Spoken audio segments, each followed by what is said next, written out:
and welcome to another episode of the Odd Lots podcast. I'm Tracy Alloway. And I'm Joe Weisenthal. So, Joe, I tweeted something recently, and it provoked a large response on social media. It's weird how that happens, right?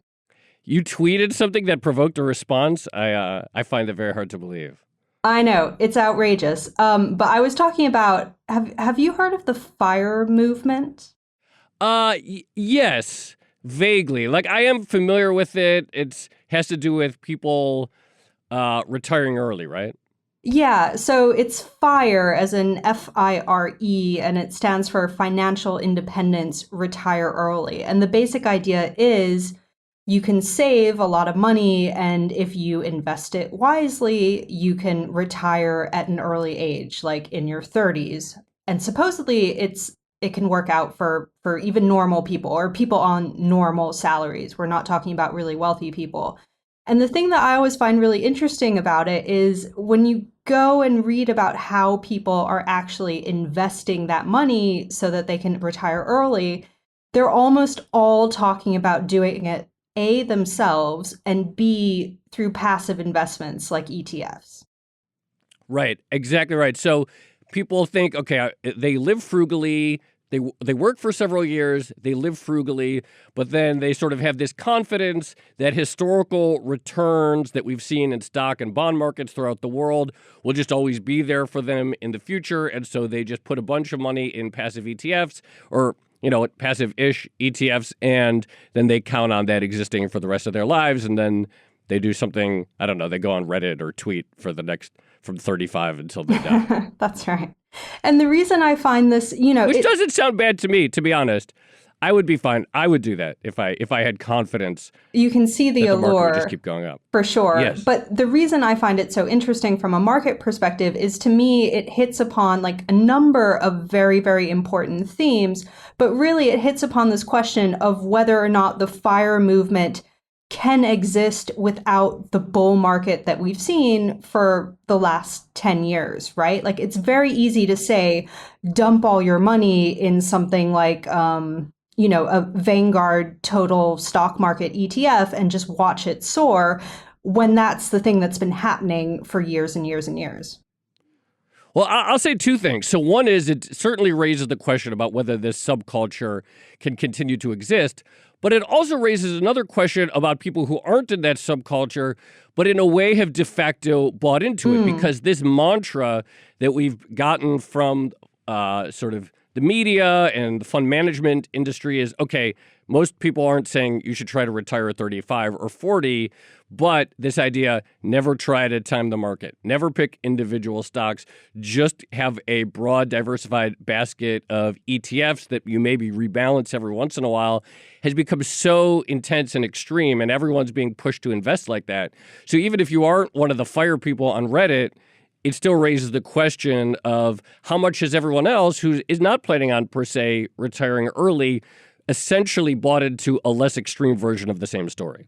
Absolutely. And you'll see a lot of the investment advice that the FIRE people talk about is actually very, very similar to advice given to people generally when it comes to their 401ks and stuff like that. Passive is supposed to be cheaper. It's supposed to be much better. But what if there's a downside to passive investing? We've spoken about, active versus passive on the podcast before, but we haven't done that much on how passive investing might actually be changing the way the market functions. No, absolutely. And it's such an important question given, as we've been talking about, how many people have portfolios in which the only action they do is just add to the same basket of 3 or 4 ETFs every single month for their working lives. It's been fantastic since the crisis with the incredible rally in stocks and bonds simultaneously. But, as they say, past performance, no guarantee of future returns. This is true. All right. Well, I'm happy to say that we have the perfect person to talk about this today. Our guest is Mike Green. He's the chief strategist and portfolio manager over at Logica Capital Investors. Mike, thanks for being on. Thank you for having me. So I guess my first question is, how did you get interested in this particular area, examining the impact of passive investing on the broader market? Is it something that you were observing in your sort of day job? Well, the way I think of my day job is to really try to understand the market structure. I'm not a trader in the traditional sense, wasn't trained on a prop desk or anything else. And so, I've always managed to make money by trying to figure out actually what people are being forced to do. What is the incentive structure that's causing people to do what I think is fundamentally irrational rather than just saying, hey, they're crazy and stupid and this will eventually stop. The opportunity to dig in and understand actually the incentive structures that have been created, the restraint or the requirements for people to engage in certain transactions, whether that's from a regulatory framework or whether that's from a institutional framework, basically built into their prospectus. Ultimately, that can create the opportunity to identify trades that you think are irrational and have the potential to break as that behavior is brought to its logical extreme. So that's how I stumbled onto this stuff. So what are, in your view, the big structural trends or the big structural impositions on individual investors or pension funds or any other entity that has a lot of money that are all causing people to sort of invest in the same way right now? What are the key ideas here? So there's a couple of key things. The first is that the growth of passive investing has been well documented, right? And the narrative behind the outperformance is fundamentally built around the work of Bill Sharpe, who is the father of the Sharpe ratio, the CAP-M formula, et cetera. His paper in 1991 called The Arithmetic of Active Management is this analysis that we've all heard that says fundamentally passive investors by definition are only matching the active investors in terms of their overall allocation. And so the difference is just going to be fees, which means that the active managers underperform. Everyone accepts this today because we've seen the evidence of the outperformance of passive, but very few people take the time to go back and actually look at the construction of the problem, the assumptions that existed under that. The assumptions are just absurd, right? So in the definition of what a passive investor is, according to Bill Sharpe, it's that passive investors hold all the securities in the market. How do they get in? That's magic. How do they get out? That's also magic. They never transact. Right? The minute they transact, they cease to be passive investors. And as we know, passive vehicles are dealing with billions and billions of dollars of inflows on a daily and weekly basis. They're in the market transacting. They are the single largest transactors by far. And as a result, they have to be influencing the market. They cannot be passive. So the fundamental premise on which this whole idea is built is flawed. Right? The second thing that has happened, though, is because passive investing has grown so large and so powerful, the resources to engage in lobbying efforts to institutionalize passive within the framework has expanded dramatically. Most people have a cursory familiarity with things like 401k plans and IRAs. Vast majority of Americans have some exposure through their employer to these plans. Those rules have changed over the years due to the lobbying efforts of passive players like Vanguard and BlackRock. To inculcate passive strategies into these vehicles under the premise that this is the best possible vehicle for the vast majority of Americans to invest in. And it's had the effect of creating this crowding that has further accelerated the performance of the benchmarks that these are ultimately tied to. Oh man, sorry. There's so much just in that first couple of minutes that I find really, really fascinating. Why don't we go back to the first point, which is this idea that when we're evaluating the performance of passive versus active, we're not actually taking into account the way that passive can influence the market. So how are you seeing passive investing actually impact the market now? We're seeing it in a couple of different ways, right?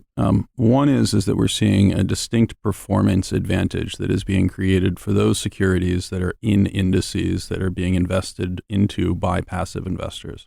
This is a fairly well-studied phenomenon in terms of the dynamic of what's called index inclusion. So we have one-off events in which we can look at securities that have been put into an index or have been ejected from a widely traded index. And we see that there is a distinct and permanent shift in the valuation, the price levels associated with those securities. This is a well-documented academic literature. What the literature has not studied is the dynamic of the continued inclusion, the continued flow of capital. And that becomes a harder problem because suddenly they're on par with all of the other constituents in the index, and they're all experiencing it. Right? So I gave a speech several years ago in which I compared it to the David Foster Wallace, "This is water." Right? The medium in which we're actually participating is being skewed by the behavior of these passive flows. The best analogy to think about this, most people have had exposure to the carnival game where you're shooting water at horses that are racing across, right?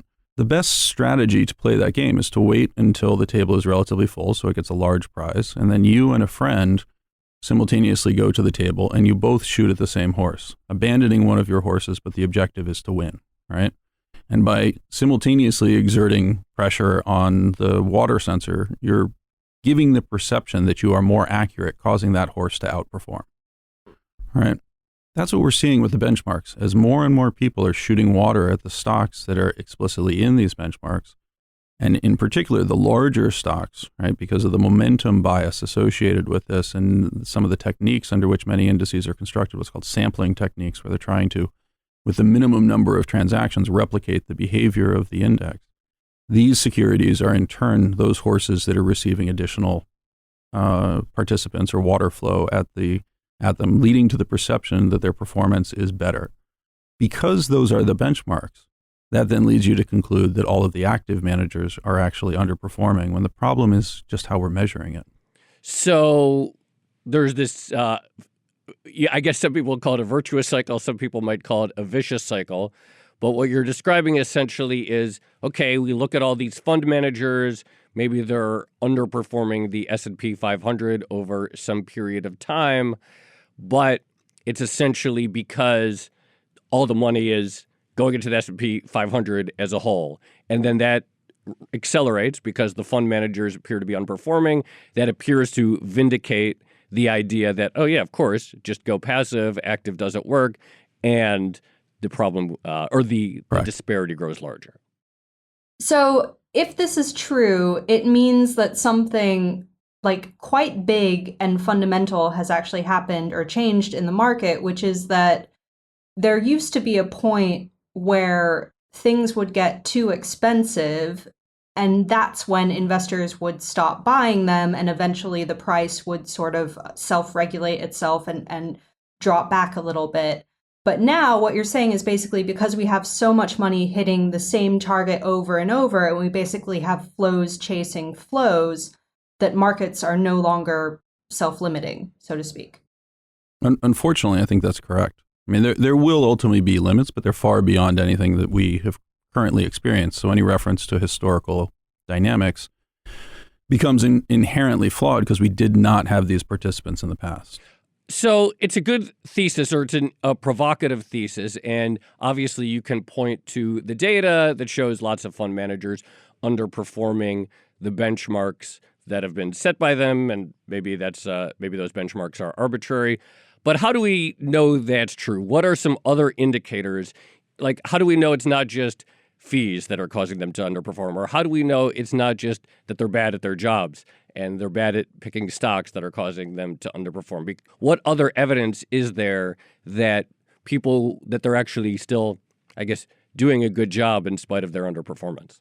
So the easiest way to actually tease something like this out is to look at the performance of benchmarks that are designed to model many of the strategies of active managers, the generation of alpha, and have historically worked quite well in doing so, but charge no fees. Right. So a simple example of that would be the buy right index from the CBOE, which is you own the S&P 500, so you are actually tied explicitly to the benchmark, and you sell an out-of-the-money option on a continuous basis, capturing the premium associated with that option, right? That has always historically delivered quote-unquote alpha, right? What you're actually doing is you're selling some of your topside exposure. You have full downside exposure. In exchange for that sale of the topside, you are actually receiving a premium, right? That premium delivers return regardless of the underlying return of the S&P 500, the underlying. And so that shows up as a alpha producing strategy, right? We have seen this alpha decline in a nearly linear form over the past 25 years, right? It's not tied to interest rates. It's not tied to the implied versus realized, which is the traditional component that people have focused on. We've seen these strategies that should offer a consistent return deliver now negative alpha, which is highlighting part of the problem. We're using tools that presume the efficient market hypothesis is true, right, to measure performance. So the calculation of alpha is literally just the intercept in a y equals mx plus b equation, a linear equation. if you try to use a linear equation to solve what has become a curved or distorted surface, right? Mechanically, that alpha shifts increasingly negative in the same fashion that we're seeing this happen across these types of strategies. So one of the guests that we had on the podcast, I think it was maybe like 3 or 4 years ago now, we talked to Michael Mauboussin, and he has a sort of separate model or theory about how this is all going on. And he basically kind of likened it to the online poker boom in the early 2000s, in which a bunch of bad players started playing poker, and that was a really good time for professional poker players. The sharks could eat the fish, and then when the fish realized that they suck at it, they stopped playing, and then it's just sharks versus sharks, and the only thing is they are all good, but the house gets a rake and they all start to underperform, and that the only real phenomenon with the passive emergence is just that people who never should have been trying to invest in stocks in the first place aren't anymore, and that the alpha that the professionals generated was just a result of there being a lot of bad players in the market, and now they're gone because they're all buying SPY or whatever, and it's not their fault, but there are fewer and fewer bad players. That sounds like a plausible story that is a little more benign than your vision. Yeah, so I know Michael personally. I count him as a friend. Yeah. He's wrong. In really simple terms, he's framing the problem incorrectly. So we all like to think of Wall Street as gambling, and so it's easy to draw an analogy to something like poker.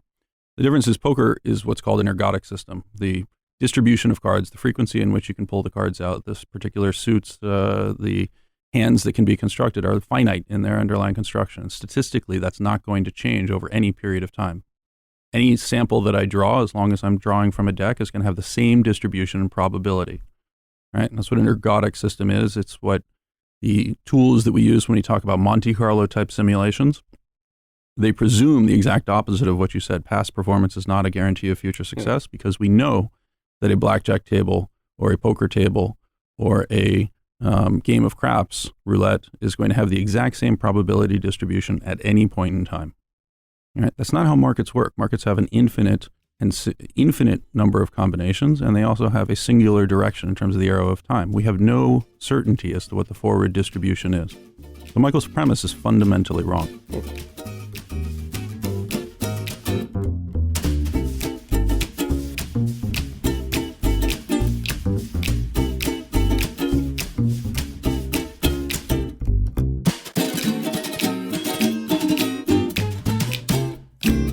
I wanted to ask you about another potential impact that if you're correct, your thesis around the impact of passive investing on the market, another potential impact that could be playing out, and that's in the arena of volatility.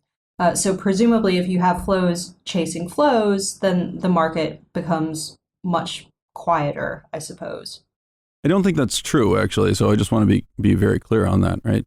Certain types of behaviors of volatility become very different, right? So when you have a market that is, I would describe it as more accurately, continually providing liquidity because you've removed the restrictions. You mentioned earlier the idea that valuation or a focus on valuation creates self-regulatory or self-limiting behavior. People eventually will stop buying and hold cash as an alternative to holding securities because they find them unattractively valued. And guaranteeing or virtually guaranteeing a negative return in forward expected space, right? When you remove that restriction and instead you place the investments with the world's simplest algorithms, right, which passive is, right? Passive is literally an algorithm that says, if you give me cash, then buy. If you ask for cash, then sell, right? You remove those limits, right? And simultaneously, as long as the money coming in is positive, right, the flows are positive, you're providing liquidity to the market, which dampens volatility to a certain extent. Now, there's a host of extenuating factors that have been created through what are called yield enhancement strategies, basically strategies that are built around selling volatility that further influence this dynamic. But what we're actually seeing is daily volatility in terms of the point change is significantly less than weekly volatility, which is significantly less than monthly volatility, which is significantly less than annualized volatility. And that's the sort of behavior that you would expect to see if you're seeing this dampening on a localized basis, but the ability to inflate valuations over time. So I want to get to soon how this could all go bad and belly up and all the grim stuff that I'm sure people are waiting for. But before we do that, I want to talk a little bit about what you identified up front as the sort of second key dynamic, which are these sort of other factors just sort of driving this trend overall. And you mentioned lobbying efforts and regulation. It also feels like, I don't want to say propaganda, but there's also been just a lot of media coverage about how nobody should ever time the market, nobody should ever pick stocks, nobody should ever just keep investing, riding it out, kind of the FIRE belief. Talk a little bit more about how this emerged, this sort of consensus around just if you have cash, put it in stocks, and if you need cash, sell stocks. Well, I mean, we've heard this repeatedly before, and it's part of what I think gives rise to a little bit of sanctimony from the active manager space of, oh, this is all craziness, this is a cycle, it will end. I think there's a deep underappreciation for how we've structurally changed the system in terms of those dynamics, and the regulatory framework is a great one. You know, we tend to take for granted the underlying structure of a market, the underlying dynamic, but vehicles like 401ks and IRAs, which represent the vast majority of individual American savings and actually can be thought of colloquially as the world's largest sovereign wealth fund, roughly $16 trillion in assets across the American public in 401ks and IRAs. People tend to think of stock ownership as heavily concentrated amongst the extremely wealthy. The reality is that 401ks and IRAs are actually mechanisms by which the vast majority of Americans are capable of saving relatively small sums. The median investor, once they hit retirement, has somewhere in the neighborhood of $250,000 in their 401k, and those funds need to be spent, right, to fund retirement. So this is not a story of concentration of wealth. What it is a story is the mechanisms that are available for people to invest in their 401ks have increasingly been directed to passive assets. There's a passing familiarity with something that's called the Department of Labor Fiduciary Rule, right, which came into being in April of 2016.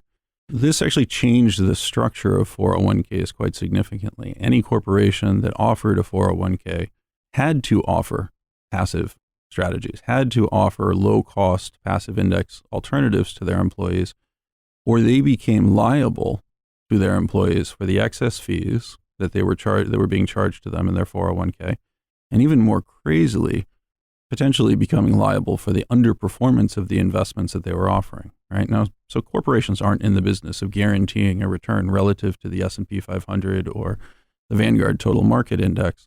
They are in the business of trying to quickly and easily dispense benefits to their employees to keep them happy, right? And so this created a very accelerated shift into passive vehicles that began in 2016, became formalized in early 2017. And if we had not stopped the phase 2 implementation of the DOL fiduciary rule in 2018, this would have actually gotten far crazier. The second thing that's changed is the mechanism that people invest, right? So 401ks, again, were a product of the 1970s. They were created in 1978. Started the bull market in 1981. There was only about $75 to $100 billion invested in 401ks. Today, that number is around $7 trillion. In 2003, we introduced products called target date funds. I believe it was somewhere around 2005 that we began to change what's called the qualified default investment alternative for people who go into 401ks. So one of the traditional problems that people had in going into 401ks is that their employees felt uncomfortable making an allocation choice, and so they would default to the cash that was being put in there, and there was no actual investment of these proceeds. In 2005, that changed with the designation of a QDIA that was not cash. Effectively, the HR department decided on a base allocation. So if you went in, you didn't change anything. Typically, you would go into something like an S&P 500 or a total market index, or potentially into an actively managed product. There's active lobbying for designation is appropriate for QDIA, and the recent passage of the Secure Act further enforces this. Starting around 2012, a QDIA default became a target date fund, right? Which means that your money is being put into a set proportion of equities and bonds based on your age. That is, in turn, investing almost exclusively through passive vehicles. There are a few exceptions to that, but the vast majority of target date funds are investing through passive vehicles, and so directing incremental flows into the market, into those assets. And this has now become the dominant investment vehicle in the United States. For money flowing into 401k, the number is close to 90% of incremental dollars are now going into target date funds. I know Joe wants to get to the bad stuff happening, but just before we do, I mean, you mentioned active managers there, and often one of the complaints we see from active managers is the reason they're underperforming is because the market is so distorted by the Federal Reserve or other central banks and massive amounts of liquidity that they can't possibly compete with, the irrationality of everything. Is there any space in your particular view of the markets for central bank liquidity distorting some of the flows? So there is, but not in the manner that many active managers complain about, right? And it takes two forms. One is the low level of interest rates that we've arrived at through central bank actions. And those interest rates are, certainly in terms of risk-free rates, those are a policy choice. The central bank chooses the level to set the front of the curve, and everything else in the risk-free space has to be set as some function of that number, right? So it'll always be the anchor point, and there's true complaints about that. Those low levels of interest rates relative to what they were even 15, 20 years ago has created a condition in which there is a desperate search for yield because people have a shortage of financial assets that would allow them to meet their retirement or return objectives. That has given rise to a cottage industry that we call yield enhancement strategies. In Asia, these are often referred to as what are called auto-callables. In the United States, it could take the form of things like put writing or call writing strategies, overlay strategies. Very publicly, a firm called Harvest was a very active seller of yield enhancement strategies. UBS was sued about the underperformance of these strategies in 2018 going to 2019. And so I would argue that central banks are primarily responsible for the rise of those yield enhancement strategies. And those in particular are creating a lot of the vol dampening that you were referring to, Joe. Right. And listeners, remember a couple of weeks ago, we talked to Ben Eifert about exactly that factor, the Asian retail buyers going back and buying all these sort of selling volatility to generate yield. In this environment that you're describing, in which there's this wall of money that comes in every paycheck or every month or whatever it is there a reason for anyone to do sort of like, security selection, stock selection, what people, the old star mutual fund managers, or is trying that or trying to find a good stock selector just kind of a loser way to play it at this point? Well, it depends on what your objective is, right? If your objective is to allocate capital, right, that's a very important role, right? The role of financial markets is actually to set the marginal price of capital so that companies can access that either in the form of debt markets or in the form of equity markets. We focused on the equity markets. I would actually argue the impact of passive on the debt and the rate and credit markets is increasingly pernicious because the models there are totally flawed. That is actually a very important role. Taking money from bad companies and giving it to good companies is a critical role in a capitalist system, effectively allowing those who are efficient and intelligent allocators of capital to give money to management teams that have good prospects in terms of generating future wealth. What we've created now is a distortion of that. It's a funhouse mirror effect, right? Where we've presumed that everybody else is doing this for us. Therefore, it is a fool's game to do it ourselves, right? And the rewards very clearly are accruing to those who are engaged in various ways of leveraging this phenomenon.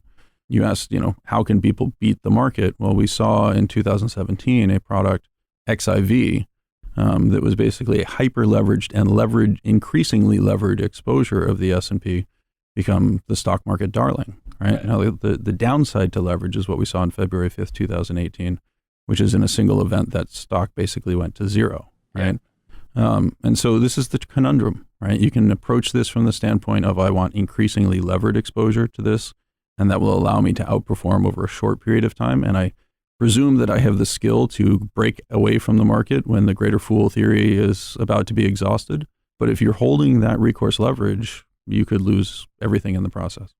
Let's talk about those yield enhancers or the overlay strategies, because I suspect this is probably where things start to wobble a little bit. But how pervasive is the use of this kind of strategy to enhance yields, and who is most actively deploying it? So that's very hard to track, There are lots and lots of institutional strategies that are not disclosed to the market that involve various forms of yield enhancement. I know that most forms of private wealth management offer products that they call yield enhancement, which are various forms of selling puts on an investment grade bond index to modestly enhance the yield, effectively saying I will take double downside exposure in exchange for slightly less or a slightly higher coupon in current form. These are not well tracked. Chris Cole and Ben Eifert, among others, have made estimates. It is very clearly in the trillions of dollars that is involved in this type of behavior. But again, it's a natural byproduct of an environment in which yields have fallen dramatically in response to fears about securities prices. And that is the second area, and I didn't talk about this, where the central bank influence is quite significant. You effectively have expanded the demand for financial assets dramatically because central banks target asset price stability in their behavior, right? So the way that they can do that is by cutting interest rates, which raises the price of a bond, right? When I cut interest rates, it raises the price of the bond. The benefit is not actually that this stimulates borrowing and investment in the economy, which is what the Fed is presuming is the channel that is occurring, right? The idea being by cutting interest rates, I make more economic that marginal factory that could be built or that marginal home that could be built. Instead, what you're actually doing is in levered portfolios, you're expanding collateral. You're increasing the borrowing capacity to buy other financial assets, right? And so, again, it's a liquidity enhancement that is driving prices higher, driving interest rates lower, and increasing the need for these types of yield enhancement strategies, which in turn are fundamentally providing insurance to the market from individuals who don't know that they're providing insurance. So obviously, we've seen this passive trend. It's exploded, as you laid out, starting in the early 1980s. There's been a series of regulatory changes that also just sort of encouraged individuals and institutions to invest this way. What are the limits? Like, where does it end? And in your view, the distortions that are being caused by it, how far could it go? So I think it's very hard to define that, right? There are limits in terms of the underlying behavior of what gets contributed. And so if you think about the dynamics of buying behavior, ultimately that faces limits in terms of the nominal quantity of dollars that are available to be incrementally deployed, right? So Americans' savings into their 401ks will only change in proportion the quantity that can be invested by every individual, the amount that goes up every year, and the number of Americans that participate in 401ks and are employed. With super low levels of unemployment and very low levels of labor force growth and relatively high levels of participation, although things like the Secure Act have tried to expand participation even further, I would argue we're beginning to approach the limits in terms of the quantity that can be contributed. There are similar limitations in terms of corporate share buybacks, which are ultimately bound by the earnings capability of corporations. They've taken an increasing fraction of their earnings and cash flow, more than 100%, because of the ability to borrow money, which ultimately still has to be serviced and so faces its own limits. But there are limits in terms of how much can be deployed in these types of strategies, right? On the other side of the equation, most endowments, most Americans through their 401ks need to take actually a percentage of their underlying portfolio. And so that is actually bound only by the price level of the financial assets themselves, right? And so there is a point at which the outflows begin to outweigh the inflows, and this should reverse. Where that happens is anyone's guess. What does that reversal actually look like? I mean, you mentioned the VIX exchange traded notes earlier, and some of our listeners will remember the vol-apocalypse of, I guess it was early 2018 now, and the products ended up sort of impacting the volatility market itself. Is that something that you would expect to happen as these flows start to reverse? Unfortunately, yes, right? Because the way that markets work is that prices are set by transactions, right? They're a little bit like Schrodinger's cat. They're neither alive nor dead until an actual transaction occurs. The presumption of continuity of those prices, that Apple will trade at $225 and then $224.99, is simply an assumption. In the presence of massive flows in either direction, these prices can become discontinuous. We've seen it to the top side over the past 4 months, basically. So the downside could be created when you have outflows similar to what we saw in December of 2018, which had the largest equity outflows in the history of the market. So what do you do in the meantime? If one is an investor, you look at this situation, it seems unsustainable. The assumptions seem ridiculous. You don't want to play along with this idea of just riding the market or sort of thinking you'll be smart enough to get out a day before everyone else. What are other ways to make money in the meantime that are satisfactory for if you're a fund, you have investors that want to see their quarterly returns? What makes sense here? Ultimately, everyone's bound by their own capability and their own interest in doing that, right? You may not want to participate in this, but you need to be aware that your neighbor may be getting rich while you're not. Right. Certainly, my wife would highlight, that underlying dynamic.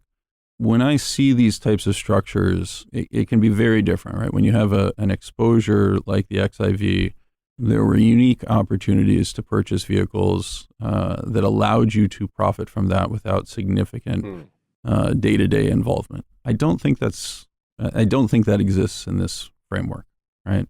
What we're doing at Logica is we are seeking ways to capitalize from obtaining non-recourse leverage in both directions, right? Using the tools of finance to purchase products that need to be managed on a continuous basis, but give us exposure to that topside leverage as well as the exposure to the downside leverage in a February 5th, 2018 type event. Right. So it's, this is it's a buyer beware market. If everybody decided to take, my concerns to heart, then that would result in the flows turning very negative and the markets would crash. Hopefully nobody's paying attention and they continue to go up. Is it plausible that it deflates quietly, that rather than there being some sort of, Tracy used the word volpocalypse earlier, in the end, like the XIV blow up, it was kind of minor and it didn't really have any sort of big spillover ramifications. Is it possible that rather than a volatility blow up, that it ends up being more just like, a helium balloon 10 days after a birthday party that sort of starts sagging down and it doesn't pop? Or do you think it will pop? Well, what I think has no bearing on what actually occurs, right? But you're here, so. But I'm here, so I get to pontificate. My belief is that it will pop. When that happens, I don't know. And as a result, you're forced to engage strategies that allow you to both participate and protect yourself. I think those tools that are available, ironically, people misunderstand many of the tools that they are using. And so those are being provided to me at the lowest cost they have ever been provided in history.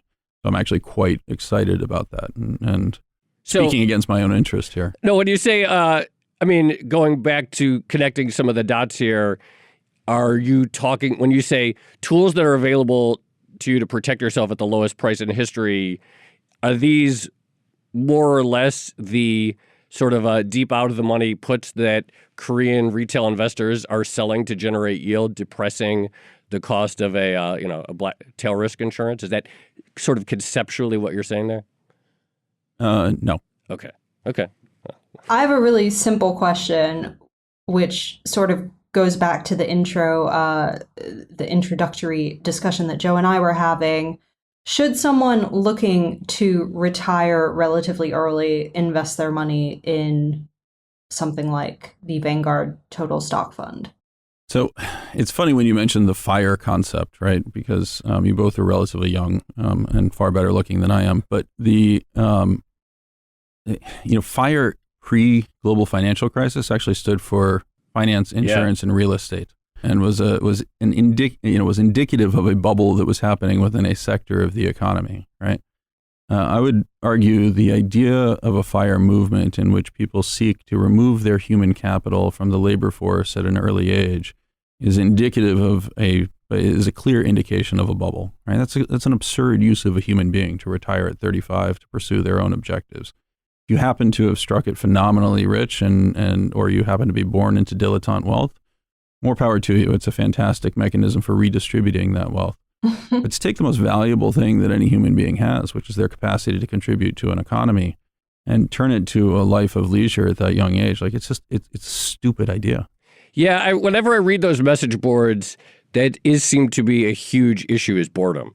And so people retire And then then they're all asking each other what they should do with their lives. Sometimes I fantasize about retirement. My wife says I would get bored just tweeting all the time. And I think I would enjoy it, but maybe she's right. Having taken a couple of sabbaticals over the course of my career, there can be periods of intense creativity, but you absolutely need to use that in the prospect of, leveraging that human capital and those insights that you've developed to return to an economy. I just think the entire premise is wrong.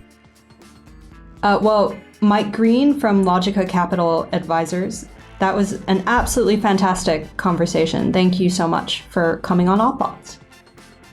My pleasure. Thanks, Mike. That was awesome. Thank you.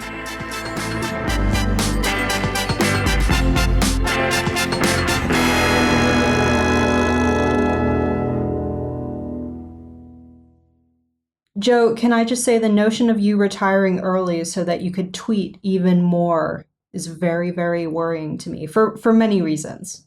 Obviously, I would miss you on All Thoughts, but also it would be so painful. Don't worry, Tracy.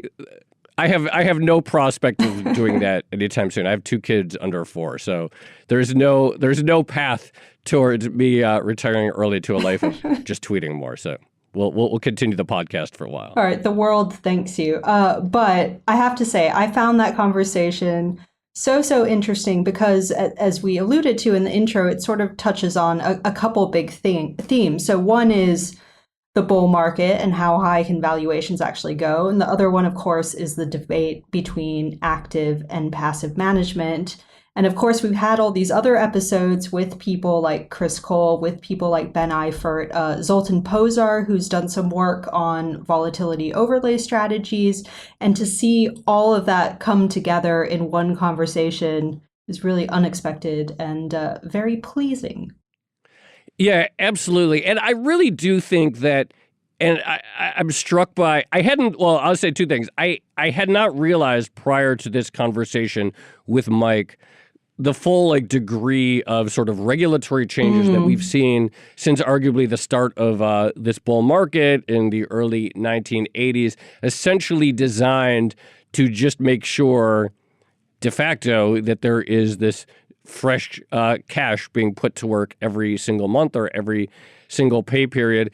And also, I have to admit, as a member of the financial media, this idea that passive is better, that you're sort of a fool if you ever try to time the market, that you're a fool if you try to engage in your own security selection. That message, that sort of ideological message, I largely have bought it. And I'm not saying I agree or disagree with it, but it's certainly one that I think many people in the financial media practice have really internalized. Oh, yeah. Especially if you remember the sort of irresponsibility of the late 90s and the way media was just so hyped up on individual tech stocks that people got burned on. There's been this major course correction since then. It feels like to, not move away from that style of talking about the market. Yeah.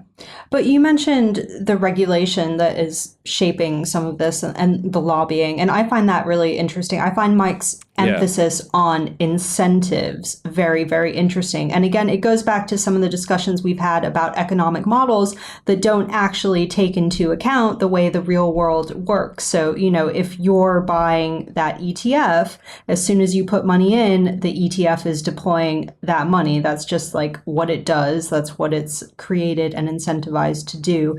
And the idea that behavior wouldn't have an impact on the market, it seems quaint after that discussion. 2 things I think we should schedule for future episodes is, one, we should do really examine the fiduciary rule, because that is one of these things that, again, I think a lot of people in the media have just sort of taken as, yeah, that makes sense, that advisors should have a fiduciary responsibility to investors to look out for their best interest, but really sort of examine that story more fully. And we should also have Michael Mauboussin back on and sort of repress him. It's been a while since we've talked to him on some of these questions about passive versus active. So new territories to explore for us. Excellent. I agree with both those ideas. All right, this has been another episode of the Odd Lots podcast. I'm Tracy Alloway. You can follow me on Twitter at Tracy Alloway. And I'm Joe Weisenthal. You can follow me on Twitter at The Stalwart. And you should definitely follow our guest today on Twitter, Michael Green. He's at ProfPlum99. Very high value follow. And be sure to follow our producer on Twitter, Laura Carlson. She's at Laura M. Carlson. Follow the Bloomberg head of podcast, Francesca Levy, at Francesca Today. And check out the whole family of Bloomberg podcasts under the handle @podcasts. Thanks for listening.